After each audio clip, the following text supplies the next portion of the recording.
मैं आशीष राजपुरोहित, वर्तमान में मैं राजकीय उच्च माध्यमिक विद्यालय फतेहगढ़ में लेब असिस्टेंट की पोस्ट पे कार्यरत हूँ। हम कक्षा 8 के लिए बहुत ही बढ़िया टॉपिक जिसका नाम है किशोरावस्था की ओर पढ़ रहे हैं। वैसे हमने इसके 4 भाग डिस्कस कर लिए हैं। आज हम इसका भाग नंबर 5वां डिस्कस करेंगे। इस टॉपिक को पढ़ते हुए तकरीबन 15+ दिन हो गए हमें, क्योंकि पिछले 10-12 दिन से कोई क्लास नहीं आ रही। उससे पहले मैंने 4 भाग आपके सामने प्रस्तुत किए थे, यहाँ अपलोड कर दिए थे। तो मैं आशा करता हूँ आज से हम कंटिन्यू क्लासों को लेकर चलेंगे कि आज जो 5वां भाग आ रहा था कल मैं 6ठा डालूँ, ऐसा नहीं कि बीच में कुछ अंतर आए या 1-2 दिन का गैप हो। चलो, सब राजी खुशी या सकुशल रहा तो हम कंटिन्यू पढ़ते जाएंगे। यदि मैं पिछले 4 भागों की बात करूं, यदि मैं उनको समेटूं या उनकी मैं एक छोटी सी समरी बनाऊं, तो मैं आपके सामने इस प्रकार प्रस्तुत कर सकता हूं कि उससे पहले थोड़ा ऐसे हटते अपन। मैं आशा करता हूं जो हमने इस चैप्टर में पढ़ा वो आप भूल गए होंगे, हाँ या ना? अरे भूले या नहीं? याद है? चलो बताओ केसर, कुछ याद है तुम्हें जो हमने पिछले 4 भाग में पढ़ा? किसको याद है? कौन बताएगा? लगभग आप भूल गए हो। चलो मैं समेटता हूं। देखो, भूलने का रीजन ये कि जब हम चीजों के साथ लगातार जुड़े हुए रहते हैं तब हमें वो चीजें याद रहती है। अब बाई चांस मैं कह रहा हूं मैं 2-3 महीने कहीं आपके सामने आऊं नहीं, तो 3 महीने बाद आप भूल जाओगे कि आशीष नाम का कोई प्राणी था हमारे सामने, या कोई हमें पढ़ाता था। अरे हाँ या ना? मतलब हर किसी की आदत होती है। अपन क्या है, किसी के साथ कंटिन्यू बैठते, फिर 1-2 साल ना मिले, 2 साल बाद वो व्यक्ति मिले, फिर हम क्या अपन क्या बोलते कि यार तुझे तो मैं जानता ही नहीं हूँ, या मैं तुझे भूल गया या भूल गई, ऐसा होता है। फिर वो बोलता है कि हाँ अपन वहाँ मिले थे, या हम उसकी शादी में एक साथ हमने खाना खाया था, वो ऐसे करके आप पुरानी जो यादें होती है उसे ताज़ा करते हो, यानी उसका आप रिविज़न करते हो। तो जो 4 भाग थे मैं उनको समेट रहा हूं। हमने स्टार्ट में इस चैप्टर में पढ़ा कि वास्तविकता में किशोरावस्था होती क्या है। किशोरावस्था से यौवन आरंभ अवस्था या यौवन अवस्था होती है, उसके दौरान क्या परिवर्तन होते हैं। या आपकी जो एज है खास करके 13, 14, 15 साल, क्योंकि 8वीं में अधिकांश बच्चे कैसे जो यहाँ तो 13, 14, 15 साल के बच्चे, तो आपके शरीर में इस दौरान बहुत से चेंज हो रहे, बहुत सारे परिवर्तन आ रहे हैं। तो परिवर्तन कौन सा? शारीरिक वृद्धि हो रही है, आपकी चौड़ाई बढ़ रही है, आपकी आवाज़ में चेंज आ रहा, आपकी मानसिकता बदल रही है, आपके सोचने का तरीका बदला। छोटे थे तो आप उत्सुक होते थे कि चलो किसी ने बोल दिया चलो अपन वहाँ चलते हो, आप सीधे भाग जाते, लेकिन अब आपके अंदर चेंज आ रहे हैं। आप सोचने लगते हो कि हाँ मुझे वहाँ जाना चाहिए, नहीं जाना चाहिए, मुझे अब पढ़ना है, वो है। ये सब चेंजेबल चीज़ें आती है यौवन अवस्था की ओर, जब हमारा शरीर बढ़ता है तब। अब जो आपकी एज है, आप किशोर अवस्था में हो, अब आपके अंदर अधिकांश बच्चों में चेंजेबल चीजें आ रही कि आप यौवन अवस्था की ओर जा रहे हो। इसके बाद हमने कुछ हार्मोन के बारे में पढ़ा कि नर में जो द्वितीयक लैंगिक लक्षण, यानी जो बच्चा होता है एक बॉय के अंदर, या जो द्वितीय लैंगिक लक्षण यानी चेंजेबल चीजें लाता है, वो एक हार्मोन द्वारा होता है जिसे हम बोलते हैं टेस्टोस्टेरोन हार्मोन। जो स्त्रियों में या मादाओं में, गर्ल्स में जो चेंजेबल चीजें आती हैं वो आती है एस्ट्रोजन हार्मोन के बाद। उसके बाद हमने पढ़ा लड़कियों में जो जनन अवस्था है वो कैसे प्रारंभ होती है, लड़कों में कैसे होती है, क्या है क्या नहीं। उसके बाद हमने पढ़ा कि लिंग निर्धारण यानी बच्चा या बच्ची होना किसके ऊपर निर्भर करता है। लास्ट में हमने यहाँ तक पढ़ लिया था लिंग निर्धारण यानी सेक्स डिटरमाइन किसके द्वारा होता है, कि मेल द्वारा होता है, फीमेल द्वारा, यानी नर द्वारा होता है या मादा द्वारा। इसके बारे में मैंने आपको गुणसूत्र की सहायता से समझा दिया था। आज हम आगे बढ़ रहे हैं। मैं पहले कुछ पॉइंट्स लिखवा देता हूं। हमने देखो, आपने अभी तक 2 हार्मोन के बारे में पढ़ा है, एक पढ़ा है टेस्टोस्टेरोन, दूसरा पढ़ा है एस्ट्रोजन। टेस्टोस्टेरोन और एस्ट्रोजन, इनका स्त्रावण किसके द्वारा होता है? टेस्टोस्टेरोन का होता है टेस्टिस यानी वृषण द्वारा। जो एस्ट्रोजन होता है इसका स्त्रावण होता है अंडाशय या ओवेरी द्वारा। लेकिन इन दोनों का स्त्रावण इनके द्वारा होता है, लेकिन ऊपर से सिग्नल कौन देता है? पीयूष ग्रंथि। पीयूष ग्रंथि कहाँ होती है? हमारे मस्तिष्क से जुड़ी हुई। हमने 2 ये हार्मोन पढ़े। आज 2-3 और हार्मोन में बताऊंगा, वो ध्यान रखने। वो हार्मोन किससे संबंधित है कि हम जब कहीं जा रहे एकदम डरते हैं तो हमारी हार्ट बीट एकदम बढ़ जाती है, या शरीर पूरा पसीने जैसा हो जाता है या पसीना टाइप निकल आता है, वो किस हार्मोन के कारण होता है। या हम नॉर्मली देखो, आपने अपने परिवार में या कहीं और भी देखा होगा कि डायबिटीज, मधुमेह कि पेशेंट देखे होगे कि डायबिटीज रहा, तो वो मत हो कि घणो घणो देखो सो कि वो इंजेक्शन ले सुबह शाम, खुद ही लगा लेते। कुछ होते यहाँ पे लगाते, कुछ अपने पेट के ऊपर डायरेक्ट लगाते। वो इंजेक्शन किसके होते हैं, कौन सा हार्मोन है, क्या है। डायबिटीज तो नाम सुना है, बोलते कि अब चीनी दूसरी कम खानी है, या बिना शुगर का उन्हें भोजन दिया जाता है। यदि चाय होती है वो भी शुगर फ्री होती है, यदि उनको चाहिए। उसके लिए भी एक हार्मोन जिम्मेदार होता है, वो क्या है क्या नहीं चीज़ें मैं कुछ बताऊंगा आपको। चलो कल या लास्ट चौथे भाग तक जहाँ तक बटा, उससे आगे मैं कुछ पॉइंट्स लिखवा रहा हूँ, वो आप लिखो, फिर मैं विस्तार पूर्वक समझाऊंगा। तो आप इसमें लिखो, चलो हेडिंग डाल दो पॉइंट्स, फिर उसके अंदर लिखना। आप लिखो हार्मोन, हार्मोन से संबंधित कुछ बिंदु, कुछ बिंदु। हार्मोन से, ये हेडिंग डाल दो, हार्मोन से संबंधित कुछ बिंदु। इसमें आप पहला बिंदु लिखो, हार्मोन से संबंधित कुछ बिंदु, इसमें आप पहला बिंदु लिखो। चलो इसमें आप लिखना शुरू करो। लिखो, पहले बिंदु लिखो आप।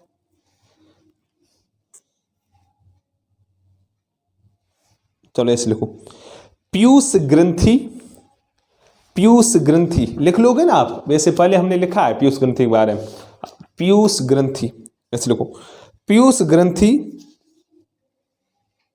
द्वारा स्त्रावित, द्वारा स्त्रावित, द्वारा स्त्रावित हार्मोन, हार्मोन जननांगों, जननांगों लिख लोगे, मैं बोर्ड के ऊपर लिख रहा हूं, आप लिखो जननांगों। ऐसे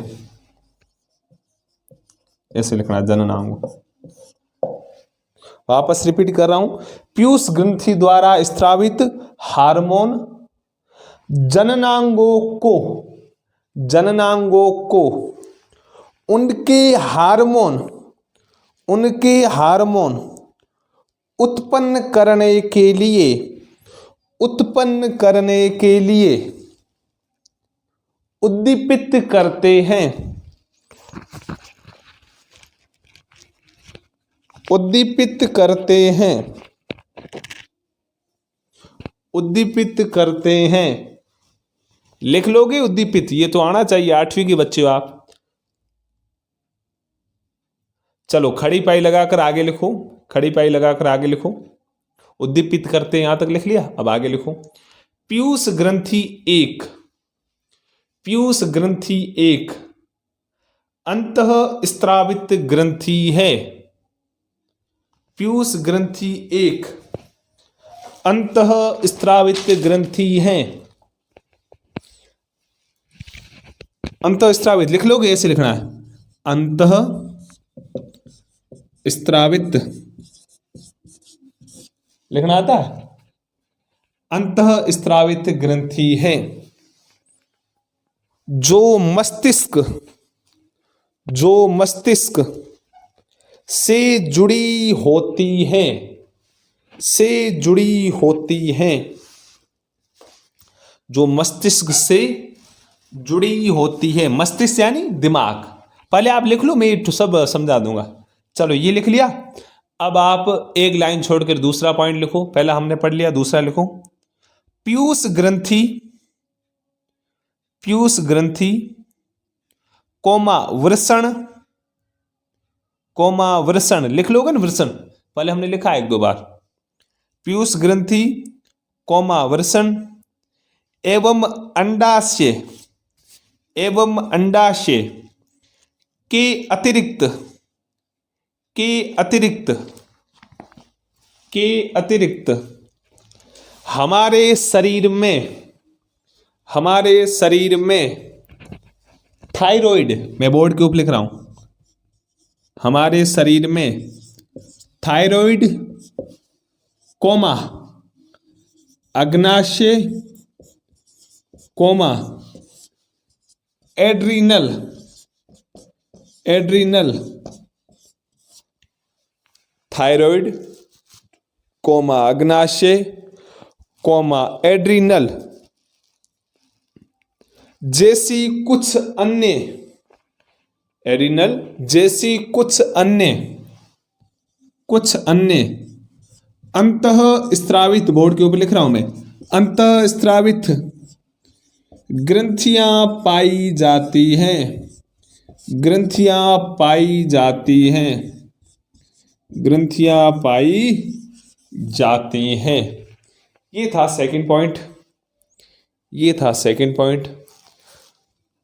अब आप एक लाइन छोड़ के थर्ड नंबर लिखो। अब आप एक लाइन छोड़ के थर्ड नंबर पॉइंट लिखो। लिखो इसमें से, इसमें ऐसा लिखो, कभी कभी हम, कभी कभी हम हमारे परिवार में, हमारे परिवार, कभी कभी हम हमारे परिवार के, ऐसे लिखो, कभी कभी हम हमारे परिवार के किसी सदस्य का, किसी सदस्य का गला, गला, गले से समझ लो, गला, गला बहुत फूला हुआ देखते हैं, बहुत फूला हुआ एवं उभरा हुआ, बहुत फूला हुआ एवं उभरा हुआ देखते हैं, बहुत फूला हुआ एवं उभरा हुआ देखते हैं, देखते हैं। इस रोग को, इस रोग को गोएटर, इस रोग को, मैं बोर्ड के ऊपर लिख रहा हूं, गोएटर, गोएटर या घेंगा, या घेंगा, इस रोग को, बोर्ड के ऊपर दिख रहा है, इस रोग को गोएटर या घेंगा, घेंगा कहते हैं, कहते हैं, कहते हैं। यह रोग, यह रोग थायराइड, मैं बोर्ड के ऊपर लिख रहा हूं, यह रोग थायराइड ग्रंथि का रोग है, मैं बोर्ड के ऊपर लिख रहा हूं, यह रोग थायराइड ग्रंथि का रोग है, रोग है। यह रोग थायराइड ग्रंथि का रोग है, यहां पे लिखा हुआ बोर्ड के ऊपर लिख लो, थायराइड ग्रंथि का रोग है, रोग है, थायराइड ग्रंथि का रोग है। यहां तक लिख लिया। अब आगे लिखो, आगे लिखो, यह रोग, यह रोग थायरोक्सिन हार्मोन, मैं बोर्ड के ऊपर लिख रहा हूं, यह रोग थायरोक्सिन, थायरोक्सिन, देखो ऐसे लिखते जाओ, यह रोग थायरोक्सिन हार्मोन की, हार्मोन की कमी के कारण होता है, ये पूछा जाता है अक्सर, कमी के कारण होता है, कमी के कारण होता है। यह रोग थायरोक्सिन हार्मोन की कमी के कारण होता है, बोर्ड के ऊपर लिखा हुआ है, ऐसे लिखते जाओ, कमी के कारण होता है। लिख लिया। ये थे 3 पॉइंट, एक लाइन छोड़ के चौथा पॉइंट लिखो। ये जो मैं पॉइंट लिखवा रहा हूं बहुत ही इंपॉर्टेंट है प्यारे बच्चों, आपके 9वीं में भी आएंगे, 10वीं में भी आएंगे, और ये तो ऐसे पॉइंट है जो हम हमारी डेली लाइफ में देखते, हमारी जिंदगी में देखते। वैसे मैं इनको विस्तार पूर्वक अभी समझाऊंगा, पहले आप लिख लो कुछ और पॉइंट्स, बहुत बढ़िया पॉइंट्स याद करने आपको एक एक। चलो चौथा नंबर पॉइंट लिखो, चौथा नंबर लिखो,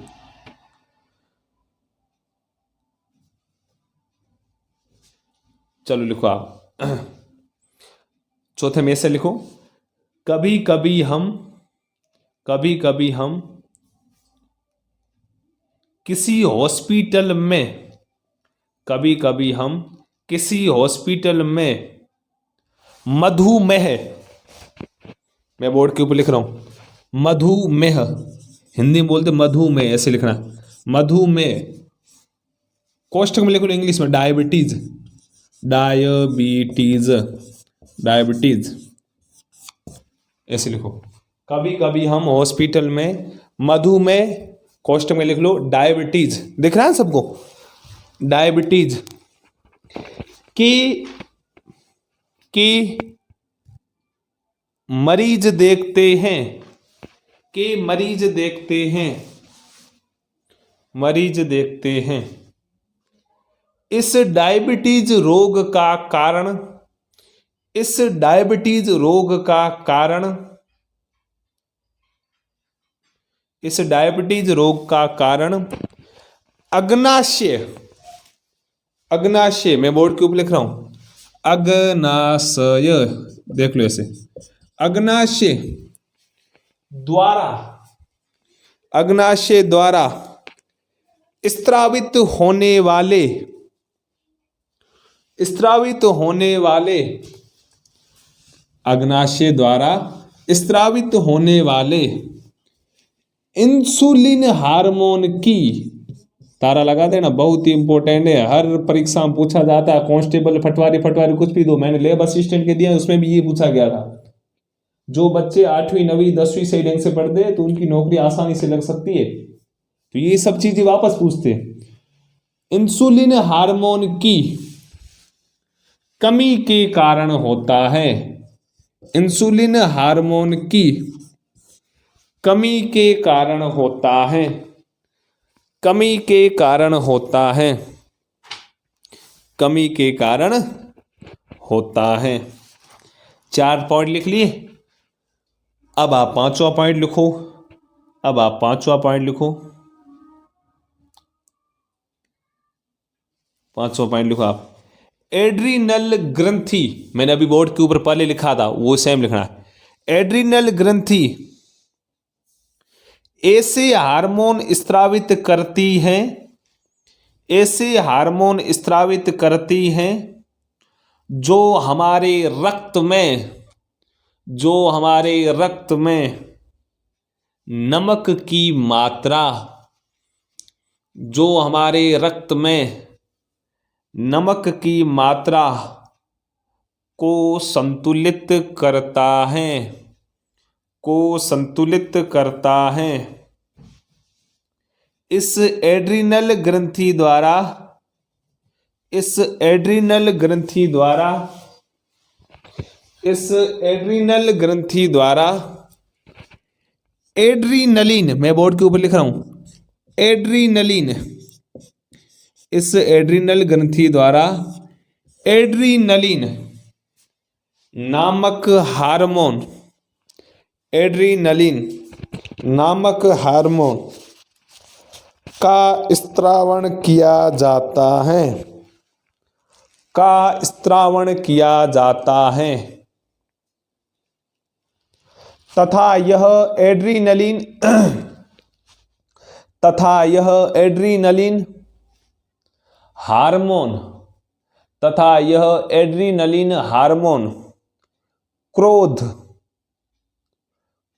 कोमा चिंता एवं उत्तेजना,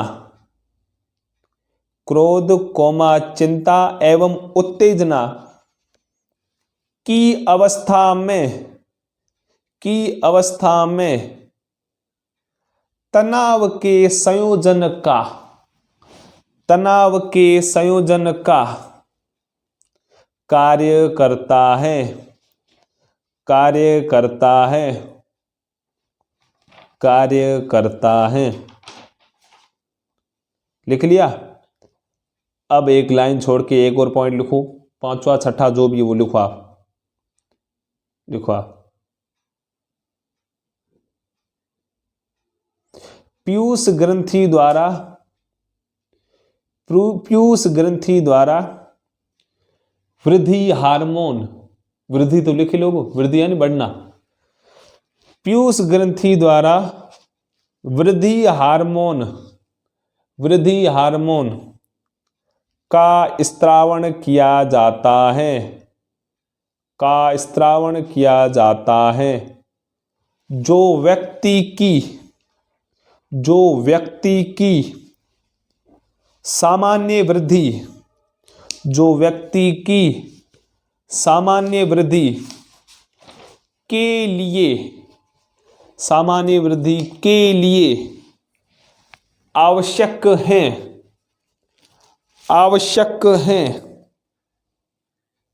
सामान्य वृद्धि के लिए आवश्यक हैं,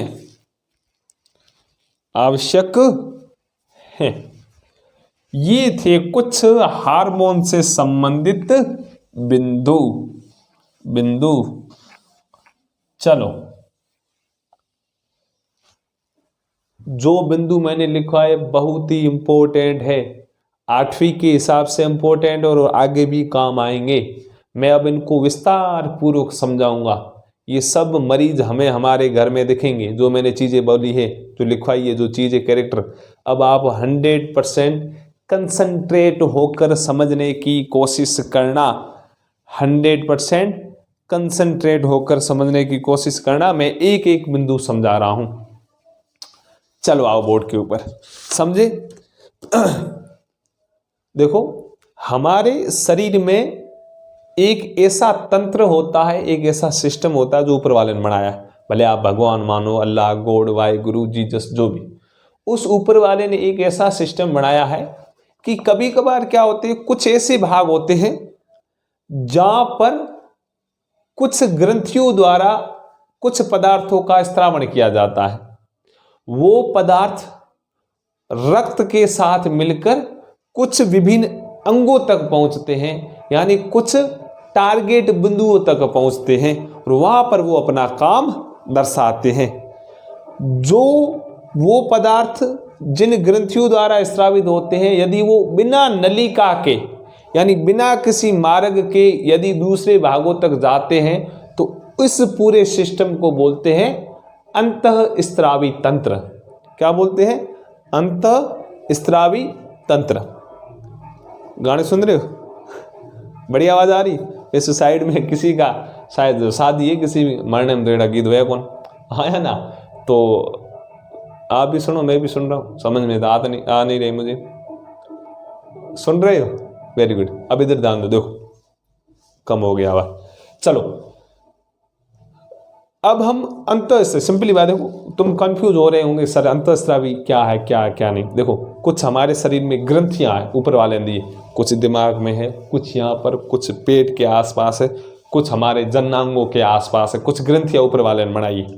उन ग्रंथियों का काम है कुछ केमिकल स्रावित करना, कुछ रसायन स्रावित करना, जो अपने टारगेट पे जाके अपना काम दर्शाते हैं। हमने अब तक एक पीयूष ग्रंथि के बारे में पढ़ा था।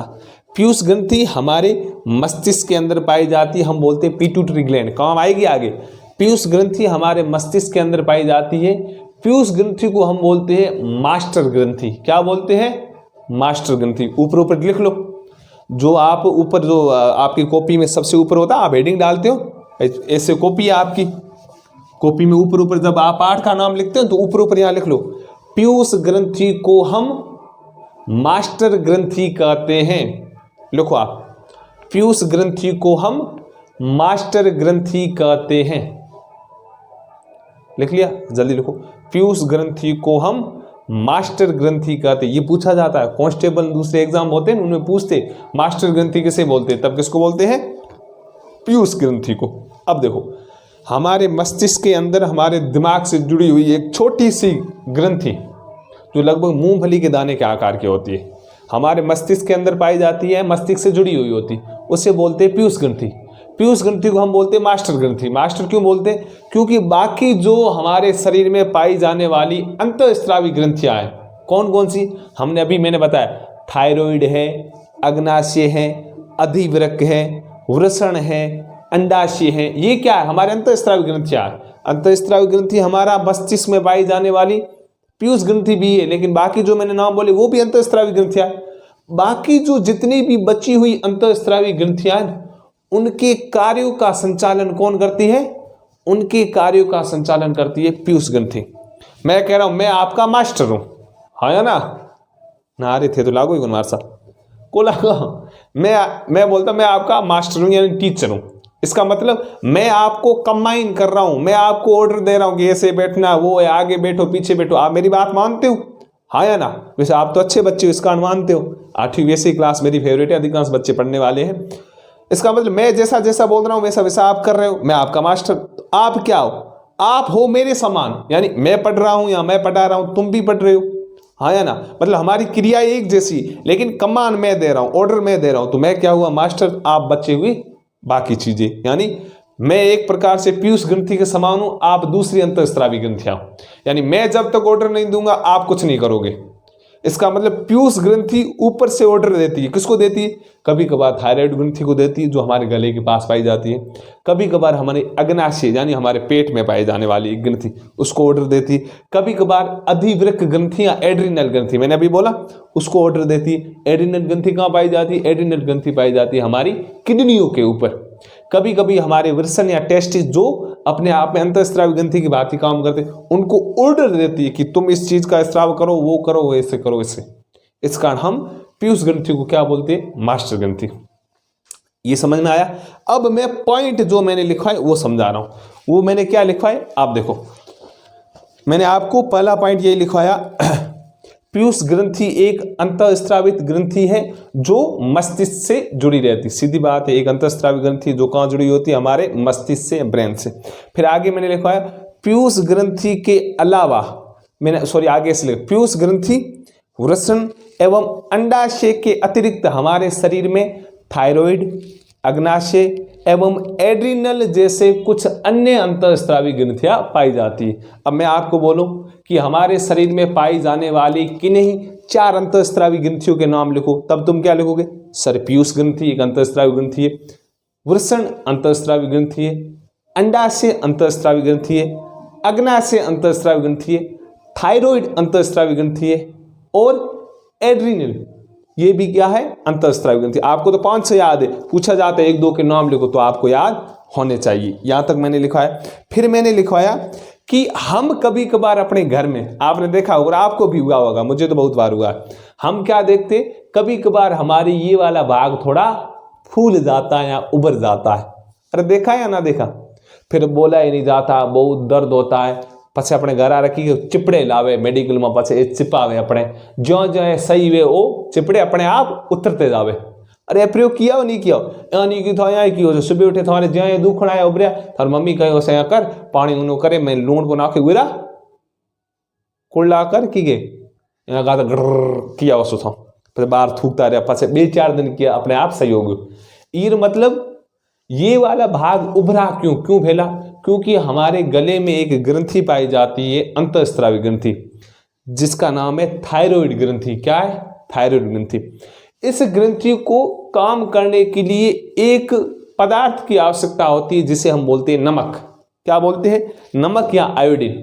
कभी कभार क्या होता है, हमारे भोजन में बराबर मात्रा में नमक नहीं होता। अब मैं मेरी बात करूं, मुझे नमक का पता ही नहीं चलता, मुझे भोजन में वास्तविकता में स्वाद का पता ही नहीं चलता।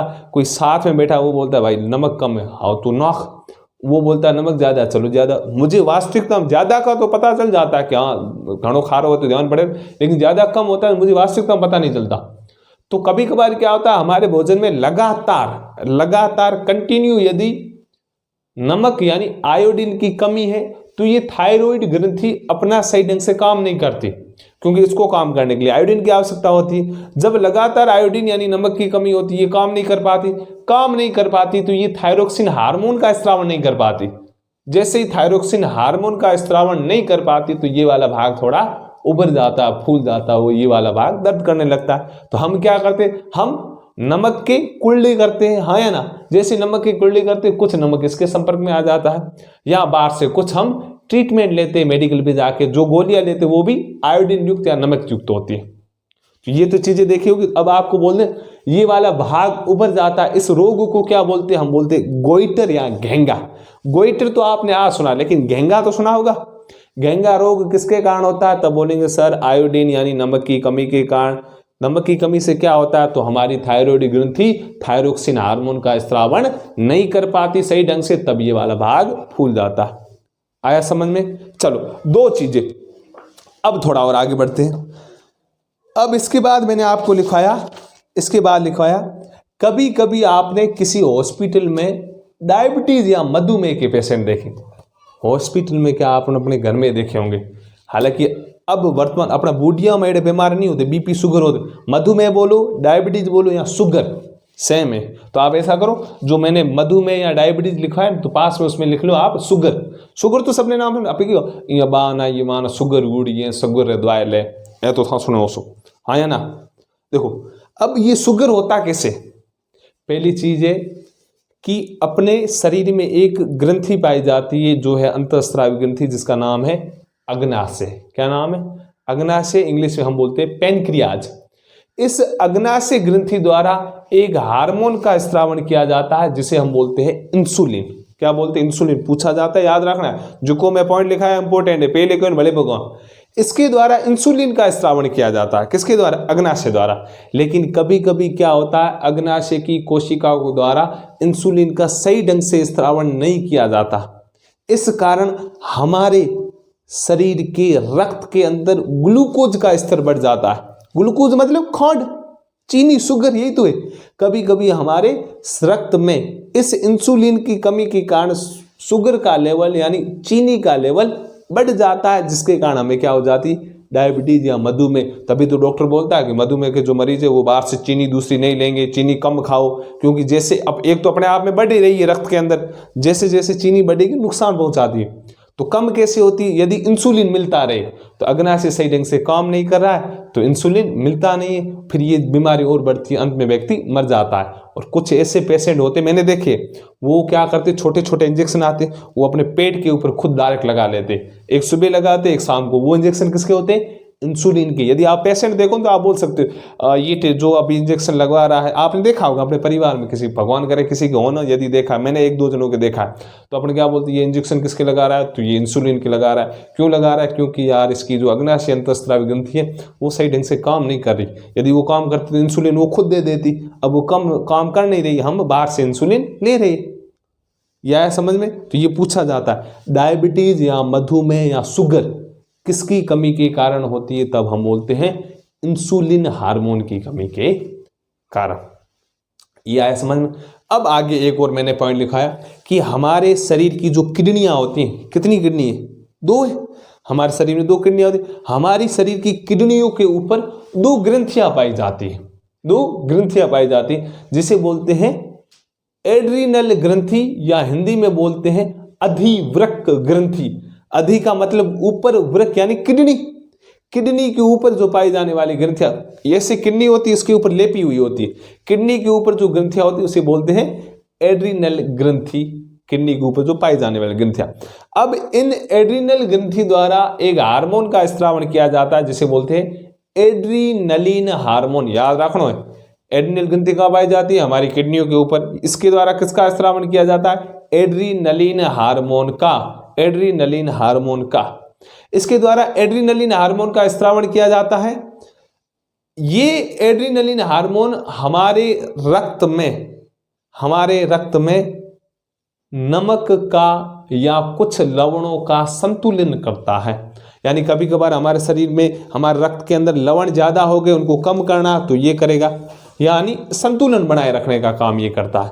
या इसके अलावा कभी कभी आपने देखा होगा कि हम कहीं भाग रहे होते हैं, या ऐसे खड़े कोई थे इंज, चलो केरे घर में बढ़ता हो, उनको गेट माथे आए करे हाउड़ू भाव ऐसे करता, तब तुम क्या करते हो? पूरे डर जाते हो, तुम्हारी हार्ट बीट बढ़ जाती है, या वाले जो त्वचा के ऊपर बाल है ये पूरे खड़े हो जाते हैं, डरने लगते हो, हाँ या ना। ये डरने की अवस्था, इस अवस्था से बाहर निकालने के लिए हमारी किडनी के ऊपर पाई जाने वाली एड्रीनल ग्रंथि एड्रीनलिन हार्मोन का स्रावण करती है, जो इस चीज को धीरे धीरे रिलैक्स करती है। हम किसी से झगड़ा कर रहे उस समय इसका स्रावण होगा, हम किसी से डर के भाग रहे तब भी इस एड्रीनलिन हार्मोन का स्रावण किया जाएगा। आया समझ? लास्ट में मैंने एक और पॉइंट लिखा है कि जो हमारी पीयूष ग्रंथि है इसके द्वारा वृद्धि हार्मोन यानी ग्रोथ हार्मोन, जो हमारी हाइट बढ़ाता है, वृद्धि हार्मोन का स्रावण किया जाता है। ये भी पूछा जाता है वृद्धि हार्मोन का स्रावण किस ग्रंथि द्वारा किया जाता है? तब हम बोलेंगे पीयूष ग्रंथि द्वारा। और कुछ ऐसे आपने टिन्ने से देखे होंगे, 1.5 2 फीट के, या अपन नॉर्मली बोलते 52 ये। अब वो बढ़ क्यों नहीं रहे? क्योंकि उनके मस्तिष्क से जुड़ी हुई पीयूष ग्रंथि द्वारा वृद्धि हार्मोन का स्रावण नहीं किया जाता, इस कारण वो बढ़ते नहीं। कुछ ज्यादा ही लंबे हो जाते हैं, ज्यादा लंबे क्यों होते हैं? क्योंकि उनकी पीयूष ग्रंथि द्वारा बहुत ज्यादा में या ज्यादा मात्रा में वृद्धि हार्मोन का स्रावण किया जाता है। यानी हमेशा ध्यान रखो, अति भी खराब है और कम मात्रा भी खराब है, हर चीज बराबर होनी चाहिए। वैसे हूँ तो लांबो को नहीं, 6 फीट हाइट है, बहुत बढ़िया, फिट एंड फाइन, इतनी हाइट होनी चाहिए। हम मत सोचा सर मन लागे कि था महीना वृद्धि हार्मोन घणो स्त्रावित हुए जथे लंबा हुआ है, नहीं, इतनी हाइट होनी चाहिए, औसतन यही हाइट होती है। अपने इंडिया में तो नहीं, आप बाहर जाओ, यदि वेस्टर्न कल्चर साइड जाओ ना, आप यूके है, यूएसए, वहाँ जाओ और नॉर्मल 6 फीट की हाइट अच्छी होती है। तो मेरे अंदर खास करके 6 फीट या 5'8", 5'9", 5'10", ये एक बेटर हाइट है। इसका मतलब उनके अंदर पीयूष ग्रंथि द्वारा जिस हार्मोन का स्रावण किया गया वो बराबर किया गया, और हमारे महीने बराबर है। छुट्टियाँ ऐसे छोटों की हाइट तो लंबी भली लागे, हाँ या ना? अरे बोलो, हाँ सर हमें थी लंबा, वो बखाने करा सो तुम्हारा। तो चलो बढ़िया है। तो ये चीजें कुछ आपको ध्यान रखनी। इंसुलिन का स्रावण किसके द्वारा किया जाता है? वृद्धि हार्मोन का किसके द्वारा किया जाता है? थायराइड हार्मोन का स्रावण किसके द्वारा किया जाता है? ये नाम ध्यान रखने आपको और पढ़ने, बार बार रिवाइज करो। कल सोमवार को आपके टेस्ट है। कल क्या है? टेस्ट। किस पाठ का? इस पाठ का, किशोर अवस्था की ओर भाग 5 तक, पहला, दूसरा, तीसरा, चौथा, 5वां। 100% कल मैं टेस्ट लूंगा सुबह आते ही। पहली क्लास वैसे मेरे एग्रीकल्चर में होती, मैं तुम्हारे वहां आके पहला सुबह टेस्ट लूंगा। 20 नंबर का टेस्ट होगा, कम से कम आप बढ़िया मेहनत करो, 15 नंबर लाओ, 15, बाकी कम लाएंगे, फिर देखेंगे अपन क्लास में बात करेंगे। कल टेस्ट है, कौन से टॉपिक का? किशोर अवस्था की ओर। कौन से भाग आएंगे? पहला, दूसरा, तीसरा, चौथा, 5वां। और जो आज लास्ट में लिखा है महत्वपूर्ण बिंदु, ये तो दिमाग में ठूस लेना। ठीक है, बढ़िया पढ़ो, बेस्ट ऑफ लक। अपने स्वास्थ्य का आप ध्यान रखो और 8वीं बोर्ड की बहुत ही बढ़िया तरीके से पढ़ाई करो। Good luck, bye.